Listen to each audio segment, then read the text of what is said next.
The sound of snapping metal echoed through the cul-de-sac like a gunshot. For a split second, I thought someone's fireworks stash had gone off early. But when I looked out my window, I saw Karen from the HOA, bolt cutters in hand, grinning like she had just won the lottery. My lock, the thick padlock I'd put on the gate to keep my Jeep safe, dangled open in her hand like a trophy. And there, sitting smugly behind her, was my Jeep, though not really mine in the way anyone would expect.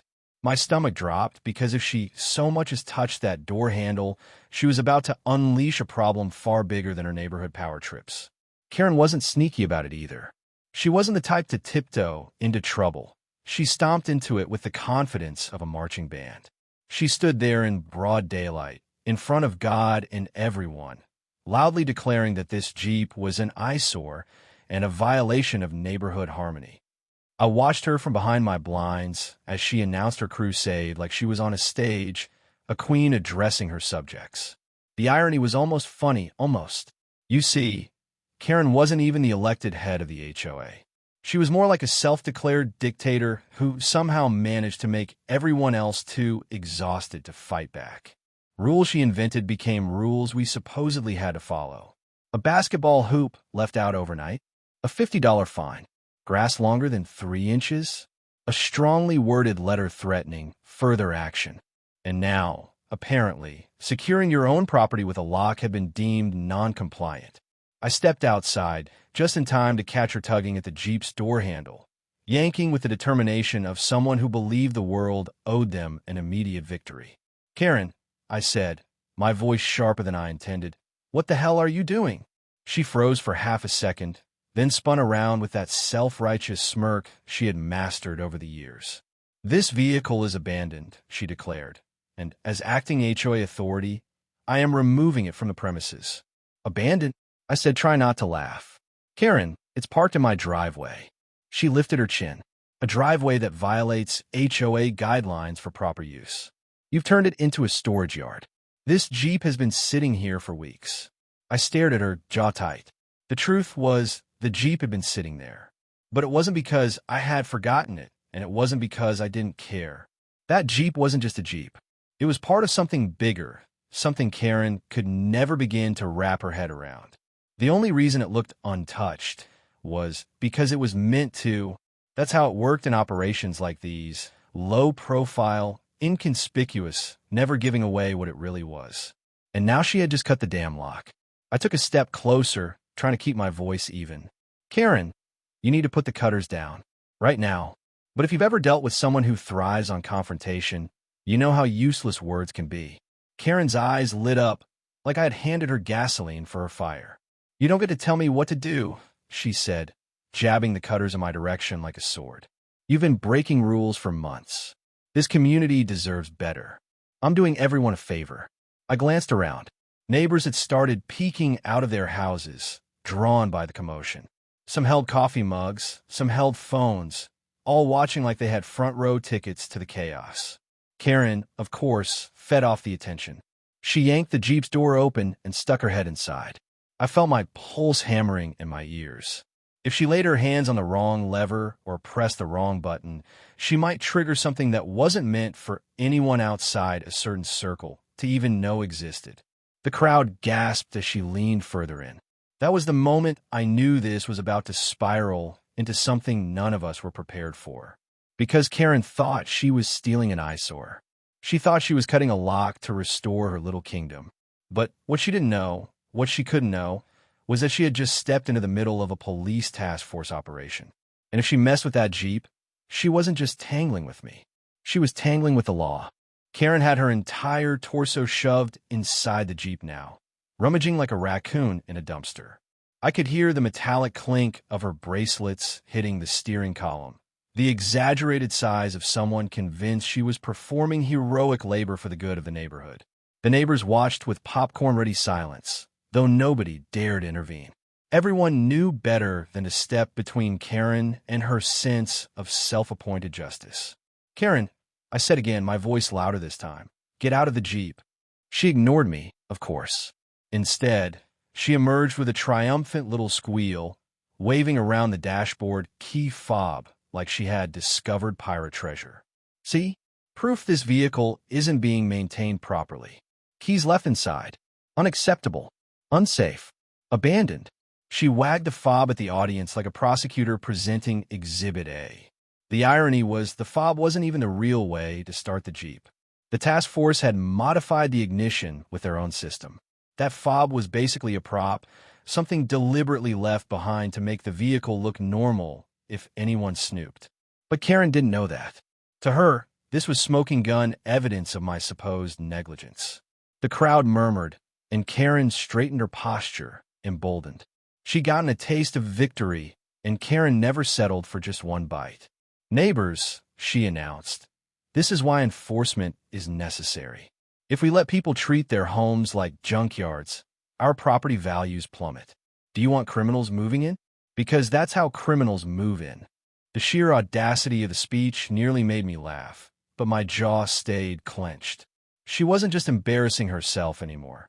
She was teetering dangerously close to interfering with something much larger. The Jeep wasn't just a prop car. It was active.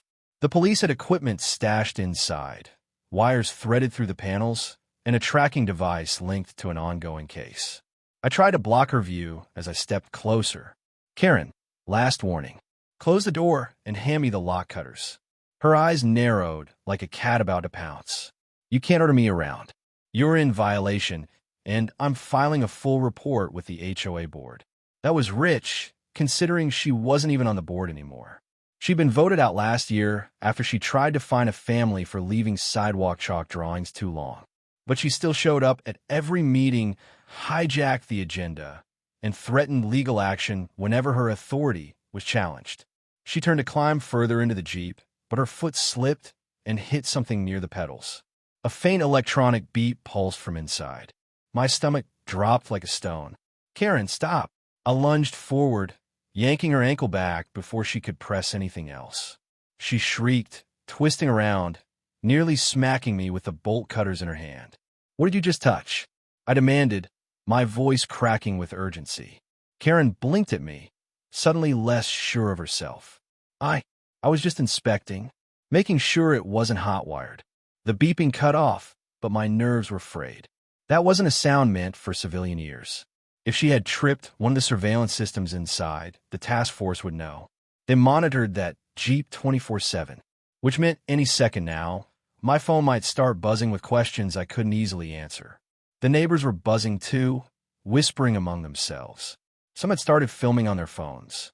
Karen noticed, and her confidence snapped back into place like a rubber band.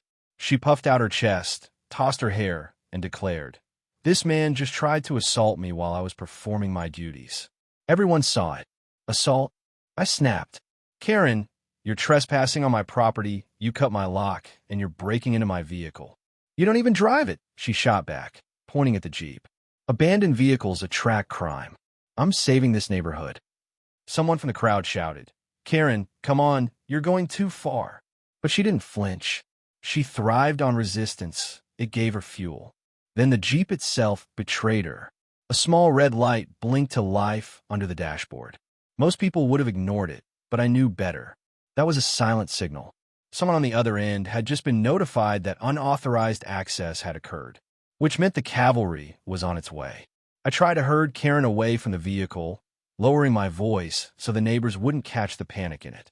"You need to walk away. Right now. You don't understand what you're messing with." She smirked. "Oh, I understand perfectly. You're hiding something, and the HOA is going to get to the bottom of it. Maybe even the city." She had no idea how close she was to the truth.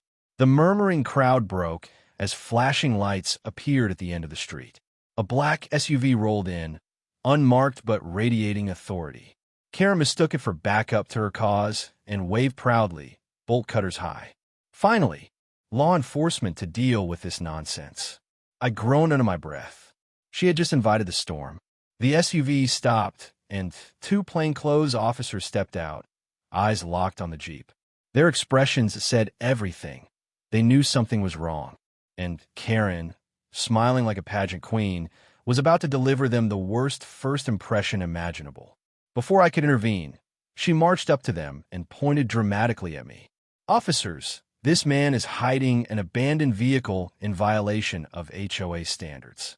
I took the liberty of cutting his lock so the community could be safe. The silence that followed was thick enough to choke on. The officers looked at her, then at me, then at the Jeep with its door hanging open. One of them sighed heavily, muttered something into his radio, and I knew in that instant the situation had spiraled into a level of chaos Karen could never talk her way out of. Because what she thought was her big moment of triumph had just landed her in the middle of a federal operation. The air felt heavy as the officers stepped closer to the Jeep. Their shoes hit the pavement with deliberate weight, each stride a warning Karen was too oblivious to hear. She folded her arms, chin raised high, and whispered loudly enough for half the neighborhood to catch. Finally, someone competent is here. She had no clue she was seconds away from detonating her own reputation. One officer crouched by the Jeep, inspecting the cut lock lying on the driveway. The other surveyed the gathered crowd, his eyes narrowing as he caught Karen's triumphant stance with the bolt cutters still clutched like a prize. I could almost hear the gears grinding in his head as he put the picture together. "Ma'am," the officer said flatly, "did you cut this lock?"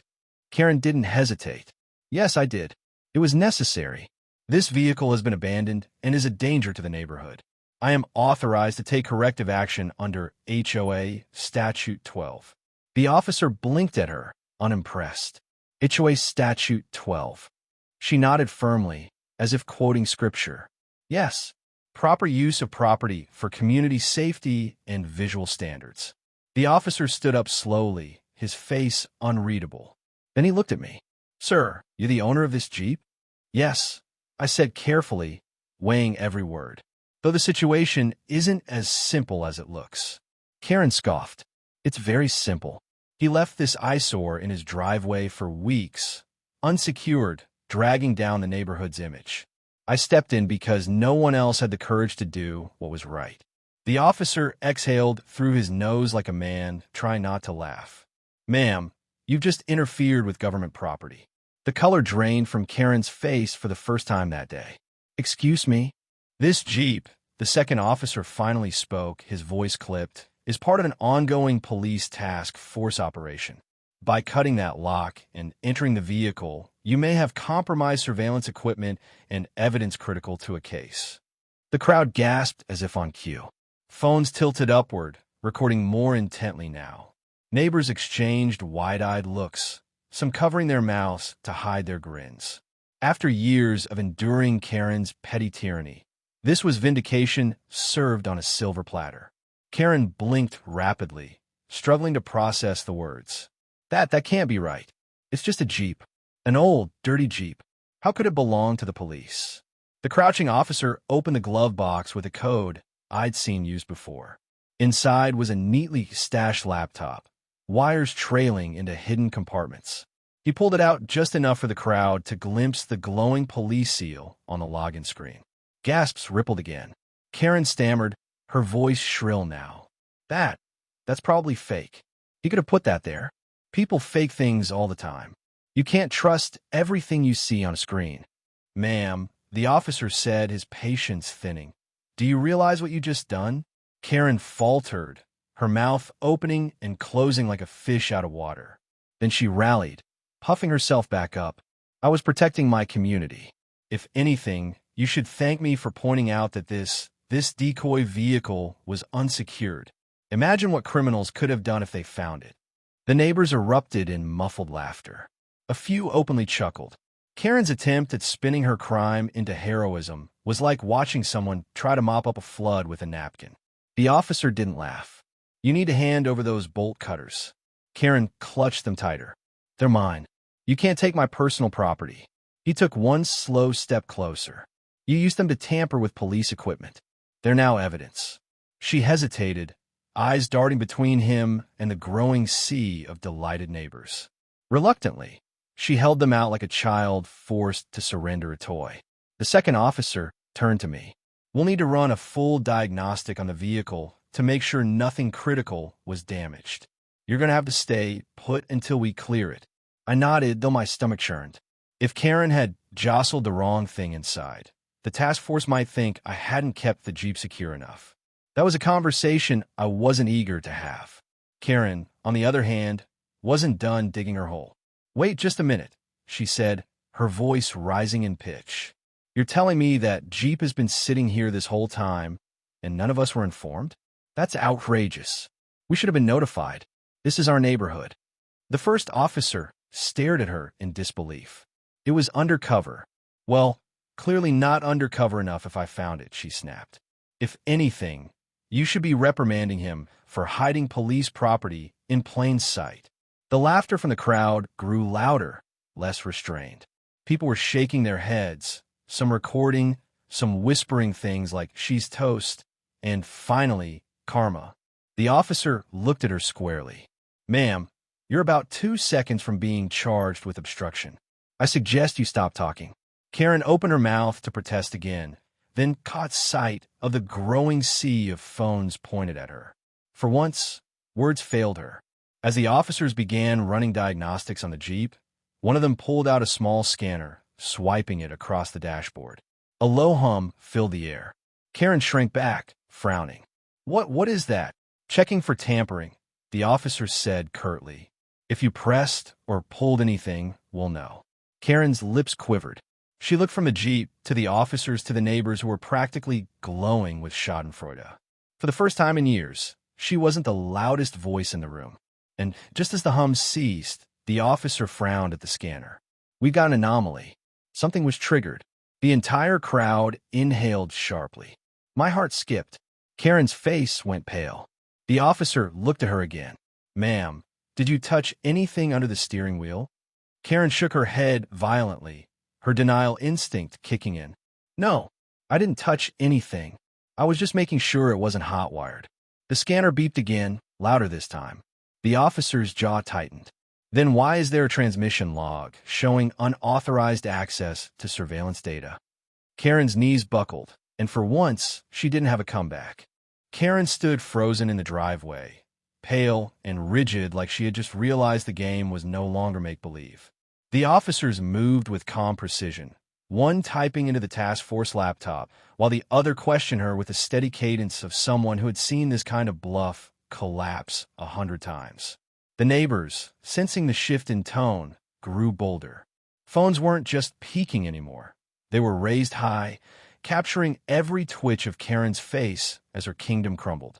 "Unauthorized access logged at 16:37, the officer at the laptop announced.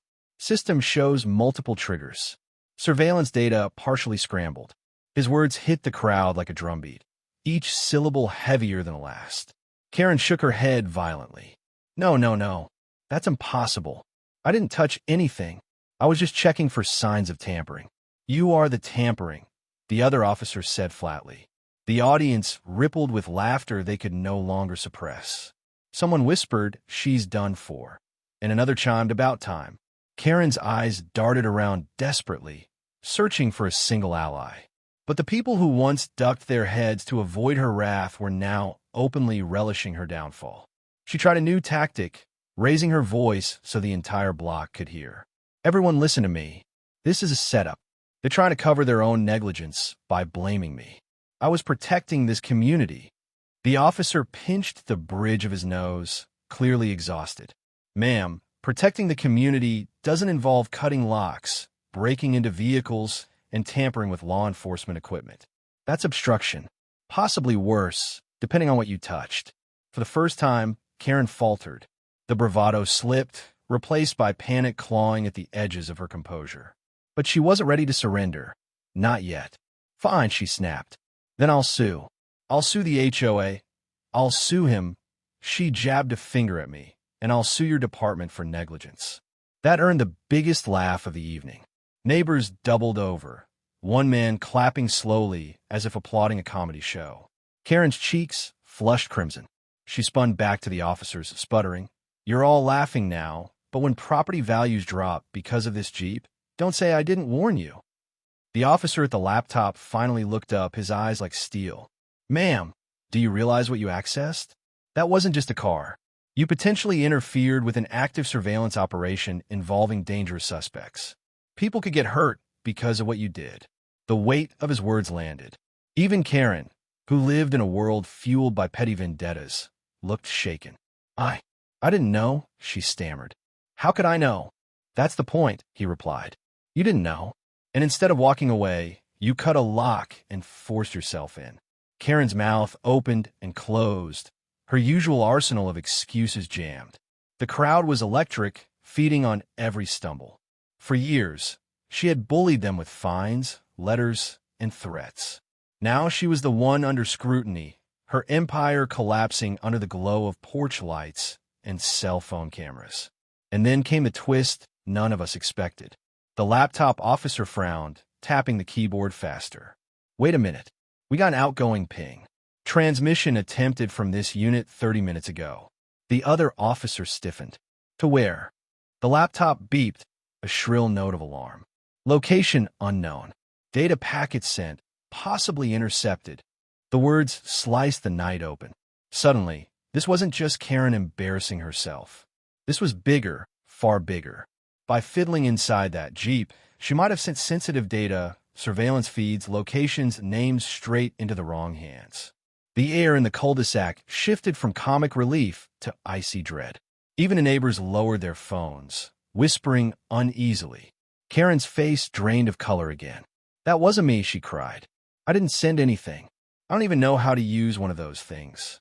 The officer stepped closer, his voice sharp. But you opened the system. You triggered the transmission. That's all it takes. Karen collapsed into defensive babbling. No, I was just making sure it wasn't dangerous. That's all. You should be thanking me for catching your weak security system. The neighbors scoffed audibly now. Someone muttered, She's really trying that line?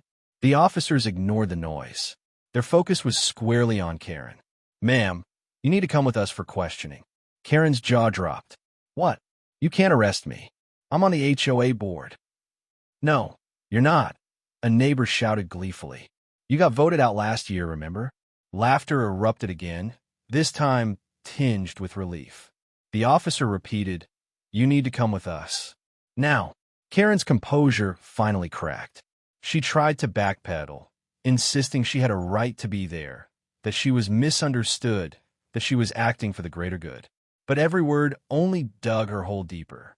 The officers each took an arm, gently but firmly leading her toward the SUV. Her bolt cutters dangled loosely in one officer's grip, now officially evidence. As the door of the SUV shut behind her, the block erupted, not in outrage, but in cheers. Years of pent-up frustration spilled out in claps and laughter. Neighbors shook my hand, slapped me on the back, whispered things like, Finally, and we've been waiting for this day. But I didn't cheer.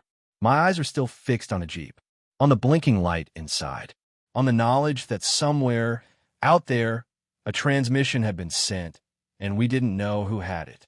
The neighborhood had won its petty war against Karen, but the real battle had only just begun. The neighborhood still hummed with nervous energy after the SUV carrying Karen disappeared down the street. People lingered in their driveways, phones in hand, half gossiping and half waiting for the next shoe to drop. The Jeep sat silent, its doors still ajar, the blinking red light on the dash pulsing like a heartbeat. I leaned against the fence, trying to steady my thoughts, when a laptop officer closed the Jeep's door with a thud and turned toward me. We've got a problem, he said quietly. That transmission wasn't random. Someone out there received it. The words dug into my gut. Karen had been a nuisance for years, but this was different. By fumbling her way into the Jeep, she might have handed real criminals exactly what they needed. The officers moved quickly now, speaking into radios, calling for backup. More unmarked vehicles arrived, their engines low and serious. Neighbors who had cheered minutes before started shrinking back, realizing this wasn't just an amusing spectacle anymore. Something dangerous had entered their quiet little cul-de-sac. The officer pulled me aside. You're the one who had custody of this vehicle, right? I nodded reluctantly. He studied me, his jaw tight. You did what you could, but from here on out, it's ours. We'll handle the fallout. Still, I'd prepare yourself. That woman might have just compromised weeks of work. I glanced at the crowd, still buzzing. If they only knew how close Karen had come to turning their block into ground zero for something bigger. It didn't take long for word to spread. By the next morning, everyone in the neighborhood knew Karen had been taken in for questioning. Screenshots from last night's phone videos circulated in group chats. Someone even made a meme of Karen holding the bolt cutters like a sword, captioned, HOA Avengers, Civil Disobedience. For once, the entire neighborhood was united, but not behind Karen. Against her. At an emergency HOA meeting held 2 days later, attendance was the highest in years. People packed the community center, buzzing with barely contained glee. Karen's empty chair at the front was the star attraction. The board wasted no time reading out a formal notice. Karen was permanently barred from HOA business, meetings, and communications. The announcement was met with a standing ovation that lasted a full minute. But the bigger fallout was still brewing. News broke that the intercepted transmission had indeed reached someone, an anonymous receiver traced to a burner device near the interstate. The task force scrambled, doubling their surveillance efforts, trying to contain the damage. And though Karen wasn't named publicly, the officers made it clear in private circles. One overzealous busybody had jeopardized a major operation. Karen eventually returned to the neighborhood, but not as the queen she once fancied herself. Her house, once meticulously guarded by a fortress of complaint letters and violation warnings, became a fortress of silence. Curtains drawn, lights dimmed. When she stepped outside, she was met with whispers, smirks, sometimes outright laughter. The woman who thrived on attention was now trapped in the spotlight of infamy. The first time I saw her after the incident, she tried to hold her head high, muttering about false accusations and corrupt systems. But even she couldn't spin the sight of neighbors driving by with toy bolt cutters hanging from their rearview mirrors. It became a running joke, a symbol of resistance against her reign. As for the Jeep, it was gone within a week, hauled off under heavy escort, leaving behind nothing but tire tracks and a faint oil stain on my driveway. I thought I'd feel relieved, but instead, there was a gnawing weight in my chest. Karen had been foolish, yes, but she had also cracked open a window I could never fully shut. Somewhere out there, someone had a piece of information they shouldn't have. The task force thanked me for my cooperation, though their eyes held the kind of warning that doesn't need words. They would keep me updated if necessary, they said. Necessary. That word has a way of sticking in your mind. Life in the neighborhood slowly settled. Kids played basketball in the driveways Karen once policed. Families left chalk drawings on the sidewalks without fear of fines, and people parked their cars wherever they damn well pleased. It was like breathing fresh air after years of smog. But sometimes late at night, I think about that red blinking light, about the moment Karen shoved her head inside a world she had no business touching. She thought she was cutting a lock to prove her power. Instead, she cut open a secret that rippled far beyond our quiet little cul-de-sac. And the strangest part? Even after everything, Karen still insists she was right.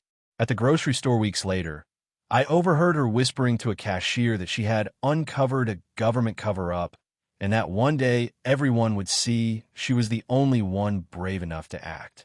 Maybe that's who she'll always be, the self-appointed savior, blind to the wreckage she leaves behind. The neighborhood may laugh at her now, the police may dismiss her, but in Karen's mind, she's still the hero of her own story. I left the store shaking my head, half exasperated, half amused. After all, not even federal charges could change Karen. She'll never see herself as the villain. But the rest of us? We'll never forget the day she cut that lock and picked a fight with something far bigger than herself. And in a way, she did restore order to the neighborhood, just not in the way she intended. That closes the arc. Karen's downfall, the Jeep's secret spilling wider than intended, and the neighborhood finally breathing free while still carrying the shadow of what she set in motion.